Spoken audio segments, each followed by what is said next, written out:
17वां बाब। गुनाह। फिर उसने अपने शागिर्दों से कहा, ये नहीं हो सकता कि ठोकरें ना लगें, लेकिन उस पर अफसोस है जिसके बायस से लगें। इन छोटों में से एक को ठोकर खिलाने की बनिस्बत उस शख्स के लिए ये बेहतर होता कि चक्की का पाट उसके गले में लटकाया जाता और वो समुद्र में फेंका जाता। खबरदार रहो, अगर तेरा भाई गुनाह करे तो उसे मलामत कर, अगर तौबा करे तो उसे मुआफ कर, और अगर वो एक दिन में 7 दफा तेरा गुनाह करे और 7 दफा तेरे पास फिर आकर कहे कि तौबा करता हूं, तो उसे मुआफ कर। ईमान। इस पर रसूलों ने खुदावंद से कहा, हमारे ईमान को बढ़ा। खुदावंद ने कहा कि अगर तुम में राई के दाने के बराबर भी ईमान होता और तुम इस तूत के दरख्त से कहते कि जड़ से उखड़कर समुद्र में जा लग, तो तुम्हारी मानता। नौकर का फर्ज। मगर तुम में से ऐसा कौन है जिसका नौकर हल जोतता या गला पानी करता हो, और जब वो खेत से आए तो उससे कहे कि जल्द आकर खाना खाने बैठ, और ये न कहे कि मेरा खाना तैयार कर, और जब तक मैं खाऊं पीऊं कमर बांध कर मेरी खिदमत कर, उसके बाद तू खुद खा पी लेना। क्या वो इसलिए उस नौकर का एहसान मानेगा कि उसने उन बातों की जिनका हुक्म हुआ तामील की?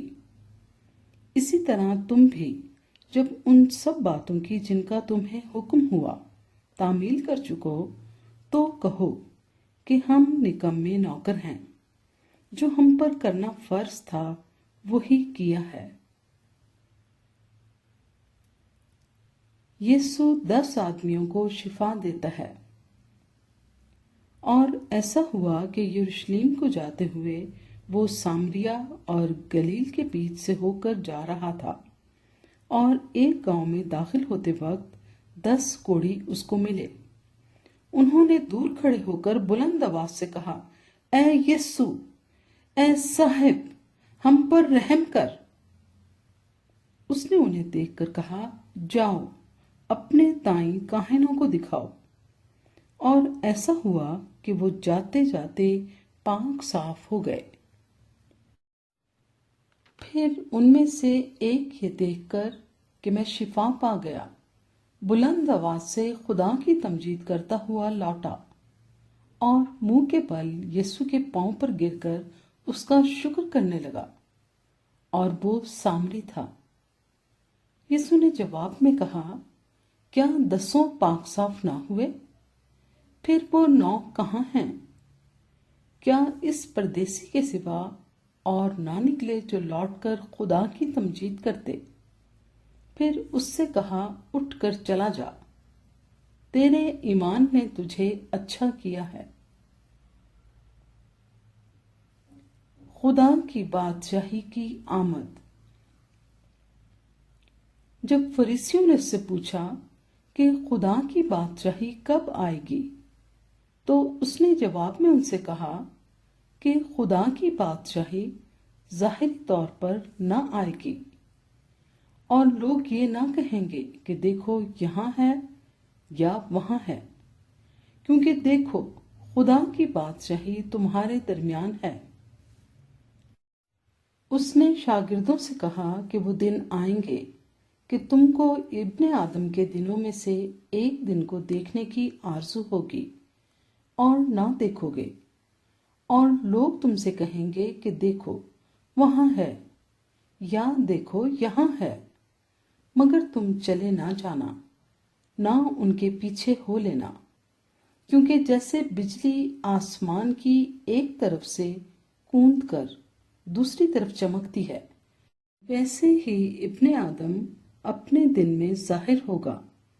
लेकिन پہلے ضرور ہے کہ وہ بہت دکھ اٹھائے اور اس زمانے کے لوگ اسے رد کریں، اور جیسا نوح کے دنوں میں ہوا تھا اسی طرح ابن آدم کے دنوں میں بھی ہوگا کہ لوگ کھاتے پیتے تھے اور ان میں بیاہ شادی ہوتی تھی، اس دن تک جب نوح کشتی میں داخل ہوا اور طوفان نے آ کر سب کو ہلاک کیا۔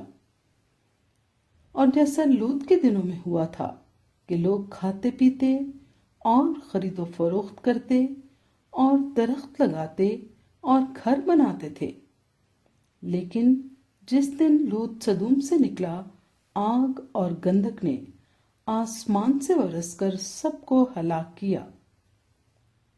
ابن آدم کے ظاہر ہونے کے دن بھی ایسا ہی ہوگا۔ اس دن جو کوٹھے پر ہو اور اس کا اسباب گھر میں ہو، وہ اسے لینے کو نہ اترے، اور اسی طرح جو کھیت میں ہو وہ پیچھے کو نہ لوٹے۔ لوط کی بیوی کو یاد رکھو، جو کوئی اپنی جان بچانے کی کوشش کرے وہ اسے کھوئے گا، اور جو کوئی اسے کھوئے وہ اس کو زندہ رکھے گا۔ میں تم سے کہتا ہوں کہ اس رات 2 آدمی ایک چارپائی پر سوتے ہوں گے، ایک لے لیا جائے گا اور دوسرا چھوڑ دیا جائے گا۔ 2 عورتیں ایک ساتھ چکی پیستی ہوں گی، ایک لے لی جائے گی اور دوسری چھوڑ دی جائے گی۔ 2 آدمی جو کھیت میں ہوں گے، ایک لے لیا جائے گا اور دوسرا چھوڑ دیا جائے گا۔ انہوں نے جواب میں اس سے کہا کہ اے خداوند، یہ کہاں ہوگا؟